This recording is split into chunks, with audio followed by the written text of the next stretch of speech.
ان اللہ وملائکتہ یصلون علی النبی یا ایھا الذین آمنوا صلوا علیہ وسلموا تسلیما اللهم صل علی سیدنا و مولانا محمد وعلی آل سیدنا و مولانا محمد وبارک وسلم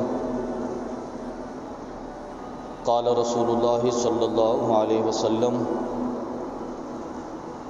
لا یؤمن احدکم حتی یکون ہواہ تبعا لما جئت بہ صدق اللہ العظیم او کما قال رسول اللہ صلی اللہ علیہ وسلم۔ بے پایا حمد و ثنا خالق لم یزل اللہ رب العالمین جل جلالہ کی بعد ازاں کروڑوں درود و سلام محسن انسانیت سرور انبیاء تاجدار مدینہ حضور سیدنا آقا علیہ الصلوۃ والسلام کی ذات اقدس پر کہ جن کے وسیلہ جلیلہ سے اللہ رب العالمین نے یہ دین متین عطا فرمایا۔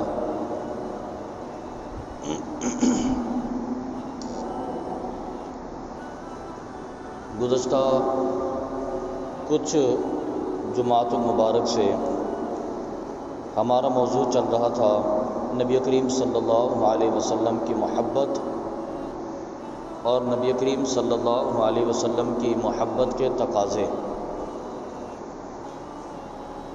نبی کریم صلی اللہ علیہ وسلم کی ایک حدیث مبارکہ محبت رسول کے تقاضوں کو اجاگر کرنے کے لیے بڑے خوبصورت الفاظ میں بیان کی گئی۔ تاجدار کائنات حضور نبی کریم صلی اللہ علیہ وسلم نے ارشاد فرمایا لا یؤمن احدکم حتی یکون ہواہ تبعا لما جئت بہ، فرمایا کہ تم میں سے کوئی شخص تب تک مومن نہیں ہو سکتا جب تک کہ اپنی خواہشات کو بھی میرے دین کے تابع نہ کر دے۔ یعنی کہ محبت رسول صلی اللہ علیہ وسلم اس کے تقاضوں میں یہ ہے کہ بندہ کلی طور پر اطاعت رسول میں داخل ہو جائے۔ محبت رسول میں اپنا دین، اپنی دنیا، بلکہ کائنات کے کل اثاثہ جات نبی کریم صلی اللہ علیہ وسلم کی محبت کے رخ پر پھیر دے، یہ اس بندے کے لیے کامیابی کی علامت ہوتی ہے۔ اور صحابہ کرام علیہم الرضوان نے فقط دین کے سلسلے میں حضور سے اطاعت نہیں لی، صحابہ کرام نے فقط احکام شریعت میں حضور سے اطاعت نہیں لی، بلکہ انہوں نے اپنی دنیا میں، اپنی تجارت میں، اپنے خاندانوں میں، اپنے ذاتی فیصلوں میں ہر جگہ پر محبت رسول کے ساتھ اطاعت رسول کو بھی داخل کیا، بلکہ انہوں نے کلی طور پر اپنی شخصیت کو، اپنی ذات کو، اپنی زندگی کے ایک ایک پل کو نبی کریم صلی اللہ علیہ وسلم کی محبت کے رخ پر چلانے کی کوشش کی، صرف دین میں نہیں بلکہ دنیا میں بھی۔ حضرت عبداللہ ابن عمر رضی اللہ تعالیٰ عنہ ان کے بارے میں آتا ہے، اسے مختلف کتب احادیث کے اندر ذکر کیا گیا، سنن نسائی کے اندر بھی اس کو ذکر کیا گیا، ابن ماجہ میں بھی ذکر کیا، مشکات المصابیح کے اندر بھی یہ روایت موجود ہے۔ حضرت عبداللہ ابن عمر رضی اللہ تعالیٰ عنہ سیدنا فاروق اعظم رضی اللہ تعالیٰ عنہ کے صاحبزادے تھے، اور طویل عرصہ نبی کریم صلی اللہ علیہ وسلم کی بارگاہ میں تفسیر بھی سیکھتے رہے، احادیث بھی سیکھتے رہے۔ اس امت کے مبلغ، اس امت کے مفسر تھے، بہت ساری روایات آپ سے ذکر کی گئی، بہت سارے مسائل بھی آپ سے استنباط کیے گئے۔ حضرت عبداللہ ابن عمر رضی اللہ تعالیٰ عنہ ایک مرتبہ اپنے کچھ رفقا کے ساتھ سفر پر جا رہے تھے۔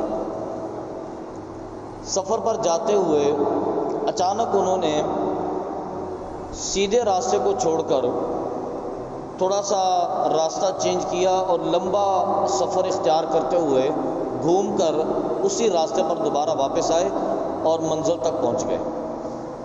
جو آپ کے رفقاء آپ کے ساتھ تھے بڑے حیران ہوئے، بڑے تعجب کی بات تھی ان کے لیے۔ جیسا کہ یہاں سے اگر باہر نکلنا ہو مسجد کے دروازے تک تو سیدھا راستہ ہے کہ آپ یہاں سے چلتے چلے جائیں اور سیدھے چلتے چلتے دروازے سے باہر نکل جائیں۔ تعجب تو ہوگا، ایک شخص یہاں سے چلا، یہ ستون کے برابر میں پہنچا اور راستہ تبدیل کر لیا۔ راستہ تبدیل کرتے وہ دیوار تک پہنچا، دیوار سے پھر اس نے رخ موڑا، وہ دروازے تک گیا، وہاں سے راستہ تبدیل کیا، پھر اس پلر تک آیا، پھر راستہ تبدیل کیا اور باہر والے دروازے تک پہنچا۔ کام اس نے راستے میں کچھ نہیں کیا۔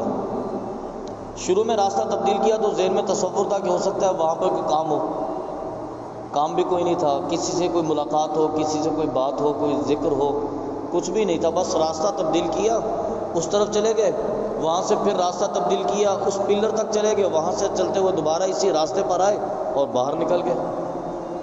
جو ساتھ کے رفقاء تھے بڑا تعجب ہوا کہ حضرت اگر باہر ہی جانا تھا، یہاں سے اس منزل تک ہی پہنچنا تھا تو سیدھا راستہ تھا جانے کا، اب یہ راستہ تبدیل کر کے لمبا چکر کاٹ کے کیوں چلے گئے وہاں تک؟ اس کی کیا حکمت ہے؟ آپ نے فرمایا مجھے حکمت کا تو نہیں پتا، ایک مرتبہ میں حضور کے ساتھ یہاں سے گزرا تھا تو نبی کریم صلی اللہ علیہ وسلم نے بھی یہاں سے راستہ بدل کے ایسے چکر کاٹ کے تو یہیں سے آگے روانہ ہو گئے تھے، تو میں نے بھی ایسے کر لیا۔ یعنی کہ محبت رسول اور اطاعت رسول میں اس قدر آگے بڑھ گئے، اس قدر محبت رسول اور اطاعت رسول کا غلبہ تھا کہ وہ یہ نہیں سوچتے کہ حضور نے یہ سفر تبدیل کر کے کیا کیوں تھا، آقا علیہ الصلوۃ والسلام یہاں سے وہاں گئے کیوں تھے؟ نہیں، اپنی عقل کے گھوڑے نہیں دوڑائے، اپنی سائنس اپنی ٹیکنیک نہیں لڑائی کہ حضور گئے کیوں تھے، نہیں مجھے نہیں جانا چاہیے بھی سیدھا راستہ یہاں سے جانے کا۔ کہتے ہیں نہیں، میری محبت نے دیکھا کہ جب میرے آقا یہاں سے گزرے تھے، آقا نے راستے کو ایسے تبدیل کر کے یہاں سے سفر کیا تھا، آج جب میں یہاں سے گزرنے لگا تو مجھے اندازہ ہوا کہ مجھے حضور کی سنت پر عمل کرنا چاہیے، تو میں نے بھی راستہ تبدیل کر کے گزر گیا۔ سرکار کیوں گزرے تھے مجھے خبر نہیں ہے، اور میں کیوں گزرا مجھے خبر نہیں ہے، بس میرے اندر حضور کی محبت ہی میں نے راستہ بدل لیا، حضور کی محبت تھی، آقا علیہ الصلوۃ والسلام کی اطاعت تھی، میں نے نبی کریم صلی اللہ علیہ وسلم کی محبت میں راستہ بدل لیا۔ اندازہ فرمائیے۔ اور آپ کے رفقاء نے پھر اعتراض نہیں کیا، وہ بھی مان گئے کہ بات تو ٹھیک ہے، کیونکہ بات ہے آقا علیہ الصلوۃ والسلام کے نقش قدم پر چلنے کی، وہ حضور چلے تھے ہم بھی چل گئے۔ اور حضرت عبداللہ بن عمر رضی اللہ تعالیٰ عنہ، ان کے بارے میں ایک اور روایت کے اندر آتا ہے کہ اکثر ان کی عادت تھی کہ وہ مدینے سے باہر نکلتے مکہ کی طرف سفر کرتے ہوئے، مکے اور مدینے کے راستے پر ایک درخت تھا، کبھی کبھی حضرت عبداللہ بن عمر اپنے گھر سے نکلتے دوپہر کو اور اس درخت کے نیچے جاتے، جا کر سو جاتے، تھوڑی دیر بعد اٹھتے، اٹھنے کے بعد گھر واپس آ جاتے۔ کچھ عرصہ یہ معمول رہا، لوگوں نے پوچھا کہ حضرت خیریت ہے؟ گھر میں کمرے بھی ہیں ماشاءاللہ، لیٹنے کے لیے یقیناً کوئی اچھی جگہ بھی ہوگی، بستر بھی ہوگا، چارپائی بھی ہوگی، پرسکون جگہ بھی ہوگی، لیکن آپ کبھی کبھی نکلتے ہیں گھر سے اور شہر سے باہر نکل کر اس درخت کے سائے کے نیچے جا کے لیٹ جاتے ہیں اور پھر وہاں سے تھوڑی دیر بعد اٹھ کے گھر آ جاتے ہیں، اس کی کیا حکمت ہے؟ آپ فرماتے ہیں کہ اور تو کوئی وجہ نہیں، میں نے دیکھا کہ نبی کریم صلی اللہ علیہ وسلم کبھی کبھی وہاں پر جا کر لیٹا کرتے تھے، دوپہر کو حضور لیٹنے کے لیے وہاں پر جایا کرتے تھے، تو میں بھی دوپہر کو لیٹنے کے لیے وہاں پر چلا جاتا ہوں، کیونکہ میرے حبیب کا طریقہ یہ تھا، یہ میرے حبیب کا طریقہ تھا، تو میں اپنے حبیب کے طریقے پر عمل کر رہا ہوں۔ اور ایک اور حدیث مبارکہ، وہ تو حضرت مولا کائنات حضرت عمر رضی اللہ تعالیٰ، حضرت علی المرتضیٰ رضی اللہ تعالیٰ عنہ کے بارے میں، ایک مرتبہ آپ لوگوں کے ساتھ نکلے سفر پر جاتے ہوئے، تو راستے میں ایک جگہ پر رکے اور رکنے کے بعد صحابہ کرام کو لے کر نیچے اترے، جو ساتھی آپ کے رفقاء آپ کے ساتھ تھے، آپ نے زمین سے تنکا اٹھایا اور زمین کو کریدنا شروع کر دیا، تھوڑی دیر بیٹھے رہے اور اس کے بعد دوبارہ گھوڑے پر سوار ہوئے، جو سواری تھی، پھر وہاں سے روانہ ہو گئے۔ آپ کے خلفاء نے، آپ کے رفقا نے پوچھا کہ حضرت اس کی کوئی وجہ؟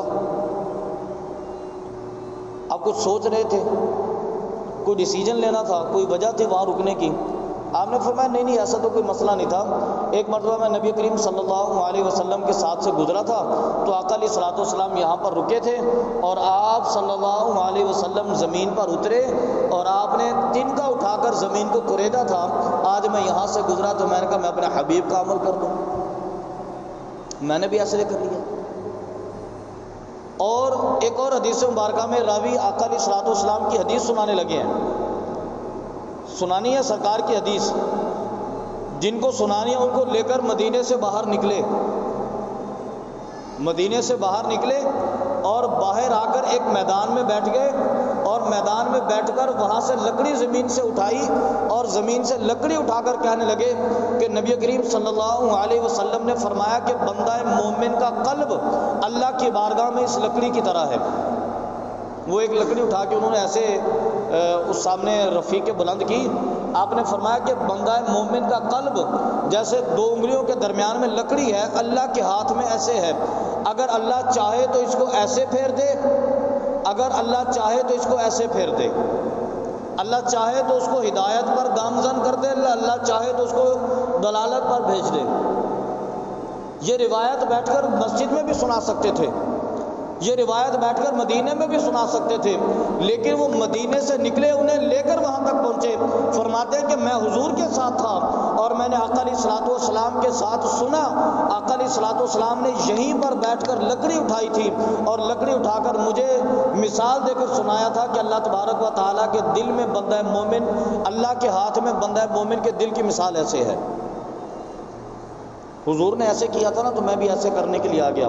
وہ اپنی سائنس، اپنی لاجک نہیں لے کر آتے، اپنی وجوہات نہیں لے کر آتے، اپنا علمی غلبہ لے کر نہیں آتے۔ اللہ کے حبیب نے کر دیا تھا، ہم نے بھی کر دیا۔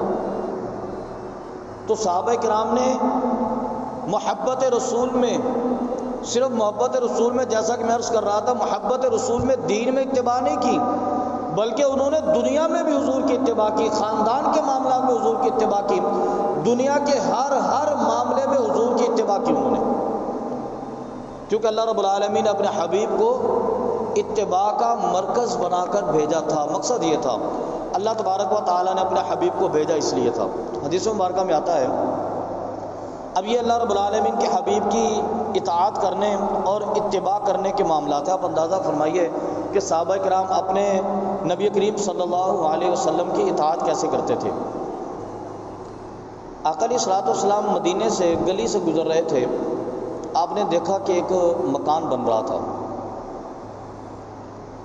وہ مکان گنبد نما بن رہا تھا، اوپر سے اس کو گول کیا جا رہا تھا، اور مکانوں میں ایسی تشخیص نبی کریم صلی اللہ علیہ وسلم کو پسند نہیں تھی، کیونکہ یہ مکان کا حلیہ نہیں تھا۔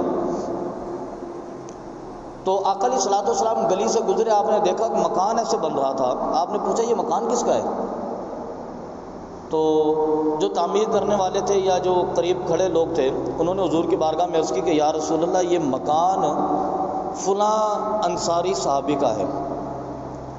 تو آقا علیہ الصلوۃ والسلام خاموشی سے روانہ ہو گئے، لیکن آپ کے چہرے پر تھوڑے سے تقدر کے آثار تھے، ناپسندگی آپ کے چہرے سے ٹپکتی تھی۔ آقا علیہ الصلوۃ والسلام چلے گئے، کسی نے اس صحابی انصاری کو خبر دے دی کہ نبی کریم صلی اللہ علیہ وسلم یہاں پر تشریف لائے تھے اور آقا علیہ الصلوۃ والسلام نے تمہارے مکان کا نقشہ دیکھ کر تھوڑا سا تقدر کے آثار آپ کے چہرے پر آئے تھے، ناپسند کیا تھا اس کو۔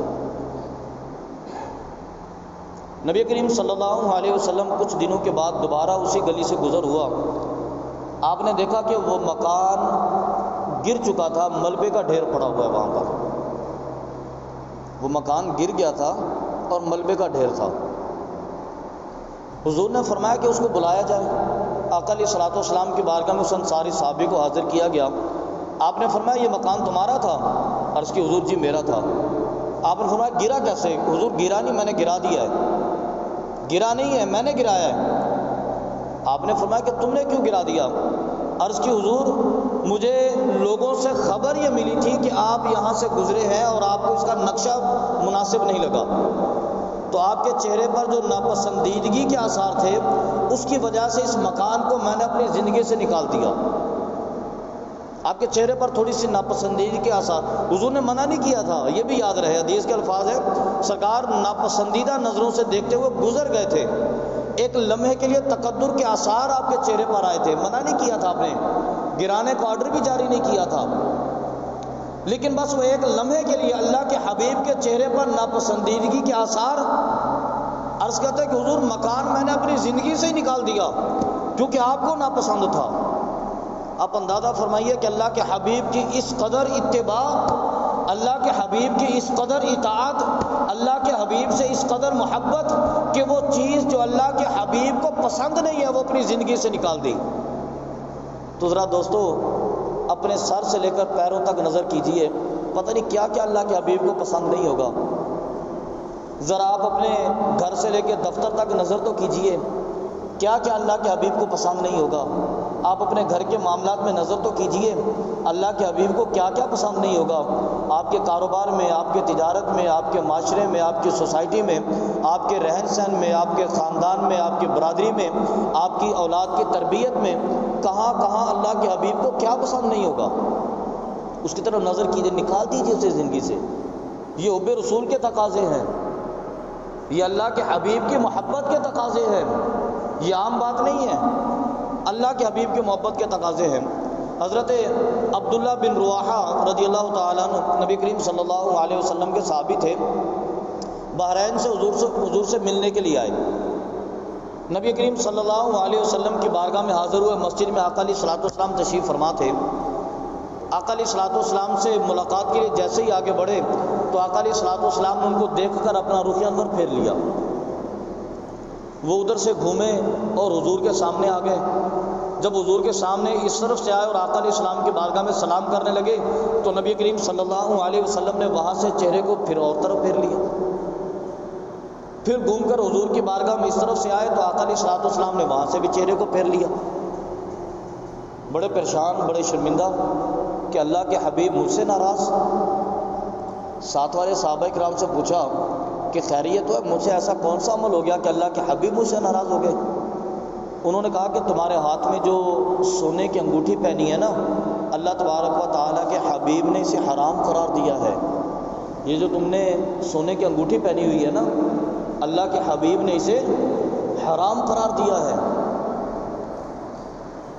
تو کہنے لگے اچھا تو یہ بات تھی۔ انہوں نے انگوٹھی اتاری اور لا کر نبی کریم صلی اللہ علیہ وسلم کی بارگاہ میں پیش کی کہ اللہ کے حبیب یہ انگوٹھی وجہ تنازع ہے میرے اور میرے حبیب کے درمیان میں ایسی انگوٹھی کیا کروں گا جو مجھے میرے محبوب کی بارگاہ سے دور کر دے؟ یہ انگوٹھی مجھے نہیں چاہیے، حضور یہ آپ لے لیجئے۔ اب فرماتے ہیں کہ آقا علیہ الصلوۃ والسلام نے انگوٹھی ان کے ہاتھ سے پکڑی اور اس کو پھینک دیا۔ حضور کی مجلس میں بیٹھ گئے، ارشادات سنتے رہے، تربیت لیتے رہے۔ بالآخر جب مجلس ختم ہوئی سارے صحابہ اٹھ کر اپنے اپنے گھروں کو روانہ ہوئے، سرکار بھی اپنے گھر کے لیے روانہ ہوئے تو حضرت عبداللہ بن رواحہ بھی روانہ ہو گئے۔ کسی نے آواز دے کے پوچھا کہ عبداللہ وہ انگوٹھی تو اٹھا لو۔ آپ نے فرمایا کہ حضور نے فرمایا کہ جو حرام ہے دین میں، بھی دین میں تمہارے لیے حرام ہے نا، گھر لے جانا بیوی پہن لے گی، بیوی کے لیے تو حلال ہے نا۔ مرد کے لیے سونے کی انگوٹھی حرام ہے، مرد کے لیے فقط چاندی کی انگوٹھی حلال قرار دی گئی، اور وہ بھی ضرورت کی بنا پر۔ اچھا یہ فقہ کا مسئلہ ہے، یہ ذہن نشین کر لیجئے گا، میں انتہائی اہم مسئلہ بتانے لگا ہوں، ہمارے اندر یہ بنیادی طور پہ غلطی پائی جاتی ہے۔ چاندی کی انگوٹھی مرد کے لیے حلال ہے، جائز ہے، ضرورت کی بنا پر، وہ بھی 4.5 ماشے سے کچھ مقدار کم، بعض علماء نے 4 ماشے، بعض نے 4.5 ماشے لکھا۔ ایک انگوٹھی، یہ بھی شرط ہے کہ انگوٹھی ایک ہو اور وہ 4 یا 4.5 ماشے تک، اس مقدار تک جائز ہے۔ اگر کسی نے 2 ماشے کی 2 انگوٹھیاں بنوا لی تو یہ بھی جائز نہیں ہے، صرف ایک انگوٹھی پہننی ہے، اس کی مقدار جو ہے وہ 4 ماشے تک ہونی چاہیے، کم جتنی مرضی ہو جائے، 3 کی لے لیں، 2 کی لے لیں، 1 کی لے لیں، جیسے مرضی ہو۔ زیادہ سے زیادہ مقدار اس کی جو شریعت کے اندر متعین کی گئی ہے وہ 4 ماشے ہے، اس سے زیادہ نہیں ہونی چاہیے، اور انگوٹھی فقط ایک ہونی چاہیے۔ یہ جو کچھ حضرات کو شوق ہوتا ہے نا 4 انگوٹھیاں ہاتھوں میں پہن کر لوگوں کو کہتے ہیں کہ جناب ہماری تو دعائیں ڈائریکٹ عرش تک جاتی ہیں، وہ بڑی پہنچی سرکاریں بنتی ہیں، تو جو بندہ شریعت کے چھوٹے سے مسئلے پر عمل نہیں کر سکتا نا، وہ اتنا پہنچا کچھ نہیں ہوتا، وہ یہیں بیٹھا ہوتا ہے اصل میں۔ شریعت پہلے ہوتی ہے، بندہ بعد میں پہنچتا ہے۔ میں یہ آپ سے عرض کر دوں، شریعت پہلے ہوتی ہے، بندہ بعد میں پہنچتا ہے۔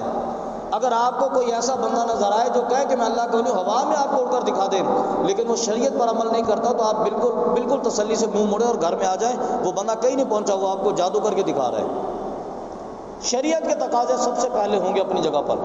اگر شریعت میں ذرا سی بھی نرمی ہوتی، ذرا سی نرمی ہوتی، آج کل کہتے تھے جی ہماری نماز تو ماشاءاللہ مدینے میں ہوتی ہے، تو آقا علیہ الصلوۃ والسلام جب مدینے میں تھے تو مدینے سے زیادہ فضیلت تو مکہ کی بھی ہے نا۔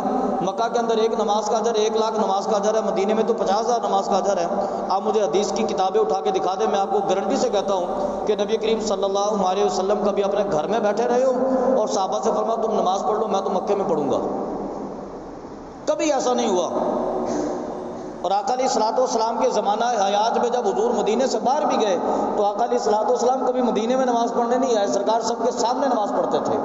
لیڈر وہ ہوتا ہے جو سب کے سامنے عمل کر کے دکھائے کہ اس پر عمل کرنا ہے تم نے، یہ لیڈرشپ ہوتی ہے۔ تو آقا علیہ الصلوۃ والسلام نے کوئی ایسا عمل نہیں کیا، حضور کے صحابہ سے بھی کوئی عمل ثابت نہیں ہے۔ ابو بکر صدیق نے، فاروق اعظم نے، عثمان غنی نے، مولا کائنات نے، حضرت عبداللہ بن مسعود نے، خالد بن ولید نے، حضرت ابو عبیدہ نے اور حضرت ابو ہریرہ نے کبھی جا کر مدینے میں نمازیں ادا کی ہوں؟ وہ نماز میدان جہاد میں ادا کرتے تھے، جب مدینے میں ہوتے تب مدینے میں نمازیں پڑھتے تھے۔ شریعت پہلے ہوتی ہے، طریقت اس کے بعد آتی ہے۔ یہ جو 4 مدار قائم کیے گئے نا، ان میں سب سے پہلا سٹیپ جو ہے وہ شریعت کا ہے۔ سب سے پہلا سٹیپ، اگر آپ بلندی پر جانا چاہتے ہیں نا، سب سے پہلا سٹیپ شریعت کا ہے، دوسرا سٹیپ طریقت کا ہے، پھر اس کے بعد حقیقت کا ہے، پھر اس کے بعد معرفت کا ہے۔ جب تک بندہ شریعت پر عمل نہیں کرے گا وہ طریقت پر جا ہی نہیں سکتا، راستہ ہی نہیں ہے طریقت پر جانے کا جناب۔ طریقت پر بندہ وہ جائے گا جو پہلے شریعت پر عمل کرے گا۔ تو اس لیے جو آپ کو نظر آئے نا جس کے اندر کوئی مین میخ ہے، شریعت پہ پورا نہیں ہو رہا، آپ جناب تسلی سے گھر میں آ جائے، اس کی بددعا آپ کا کچھ نہیں بگاڑے گی، اس سے منہ موڑنا بھی آپ کا کچھ نہیں بگاڑا۔ اتباع اس بندے کی ہونی چاہیے، محبت اس بندے سے ہونی چاہیے جو آپ کو سر سے لے کر پیروں تک حضور کی محبت میں لپٹا ہوا نظر آئے، جو آپ کو سر سے لے کر پیروں تک آقا علیہ الصلوۃ والسلام کی غلامی میں لپٹا ہوا نظر آئے، جو سر سے لے کر پیروں تک اللہ تبارک و تعالیٰ کے دین میں بسا ہوا نظر آئے، سمجھ لینا کہ یہ بندہ اللہ کا محبوب ہے اور ہمیں اس سے محبت کرنی ہے، اس کے بغیر محبت کا کوئی مدار نہیں ہے۔ میں وہ فقہ کا مسئلہ عرض کر رہا تھا کہ 4 ماشے کی انگوٹھی ہو اور صرف ایک ہو، 2 پہننے کی بھی اجازت نہیں ہے۔ تو حضرت عبداللہ ابن رواحہ سے عرض کیا کہ بھئی آپ کے لیے حرام ہے نا، بیوی کے لیے تو حلال ہے، آپ اس کو اٹھا کے لے جائیں، جیب میں ڈال لیں، بیوی کو دے دینا، وہ پہن لے گی۔ اچھا اگر اس کا دوسرا بھی بڑا آسان حل ہے کہ اس کو جا کے بازار میں بیچ دینا، 4 پیسے ہی ہاتھ میں آ جائیں گے۔ تو آپ نے فرمایا کہ جسے اللہ کے حبیب نے پھینک دیا ہو عبداللہ اسے کیسے اٹھا سکتا ہے؟ سرکار نے یہ نہیں فرمایا تھا کہ یہ انگوٹھی تمہارے لیے حرام ہے، وہ سونے کی تھی نا، وہ منع کی تھی۔ فرمایا کہ اس کو بیچ نہیں سکتے، اس کو پہنا نہیں سکتے کسی کو، یہ بھی منع نہیں کیا تھا، لیکن کہتا ہے کہ اللہ کے حبیب نے میرے ہاتھ سے پکڑ کے پھینک دی اور میں اسے اٹھا لوں؟ نہیں ایسا نہیں ہو سکتا، یہ محبت رسول تھی۔ آپ اپنی زندگی کا جائزہ تو لیجئے۔ یہ گفتگو کرنے کا میں نے جیسا کہ پہلے بھی آپ سے کئی دفعہ عرض کیا ہے، یہاں تقریر کرنے کا مقصد یہ نہیں ہوتا کہ واہ واہ ہو جائے، تقریر کرنے کا مقصد یہ بھی نہیں ہوتا کہ بعد میں کہا جائے ماشاءاللہ، نہیں، تقریر کا مقصد یہ ہوتا ہے کہ اس کو یہاں سے سنیں پھر اس کے بعد کہے ماشاءاللہ، آپ کی زندگی کو بدل دے وہ چیز، آپ کی زندگی کی حقیقت کو بدل دے وہ چیز، پھر آپ سمجھنا کہ آپ پر اثر ہوا ہے۔ تو نبی کریم صلی اللہ علیہ وسلم کی یہ غلامی تھی کہ آقا علیہ السلام کے انصاری صحابی کو جب پتہ چلا کہ میرے مکان کے نقشے پر آقا علیہ الصلوۃ والسلام کے چہرے پر ناپسندیدگی کے آثار آئے ہیں، وہ مکان ہی اپنی زندگی سے نکال دیا کہ حضور میں ایسے مکان کا کیا کروں گا جو آپ کو ناراض کر دے۔ تو اپنی زندگی کا جائزہ لیجئے، یہ غور کرنے کی بات ہے، کسی کو بتانے کی حاجت نہیں ہے۔ چھوٹی چھوٹی عدالت ہر کسی کے پاس ہوتی ہے، ایک چھوٹی سی عدالت آپ کے پاس بھی موجود ہے، آپ سر جھکائیں گے، آپ کا قلب فیصلہ کرے گا۔ میں فیصلہ نہیں کر سکتا، آپ فیصلہ نہیں کر سکتے کسی کے بارے میں، وہ خود اپنے دل میں جھکے اور ذرا سوچے کہ صبح سے لے کے شام تک میرے عمل، ان میں کتنے عمل ایسے ہیں جو حضور کو ناپسندیدہ ہو سکتے ہیں، گھر سے لے کر دفتر تک، دفتر سے لے کر پوری اپنی مینجمنٹ کے ساتھ، پورے عملے کے ساتھ میرے تعلقات، میری گفتگو، میری بات کون سی ایسی ہے جو حضور کو ناپسندیدہ ہو سکتی ہے؟ گھر میں داخل ہو کر والدین، بیوی، اولاد، رشتہ دار، ہمسایوں کے ساتھ رویہ کون سا ایسا ہو سکتا ہے جس سے آقا علیہ الصلوۃ والسلام ناراض ہو سکتے ہیں؟ جب یہ چیزیں آپ اپنی زندگی سے نکال دیں گے نا تو اللہ کے حبیب کی محبت آپ کو مل جائے گی۔ محبت اسی کا نام ہے، محبت اطاعت میں آتی ہے۔ اس محبت کے اظہار کا راستہ ہے اطاعت رسول۔ اللہ رب العالمین کی بارگاہ سے دعا ہے کہ اللہ تعالیٰ اپنے حبیب صلی اللہ علیہ وسلم کی کلی طور پر اطاعت کرنے کی توفیق عطا فرمائے، اپنی زندگی کو نبی کریم صلی اللہ علیہ وسلم کے لائے ہوئے دین اور آقا علیہ الصلوۃ والسلام کی سنتوں کے مطابق بسر کرنے کی توفیق عطا فرمائے۔ آمین آمین وما علینا الا البلاغ المبین۔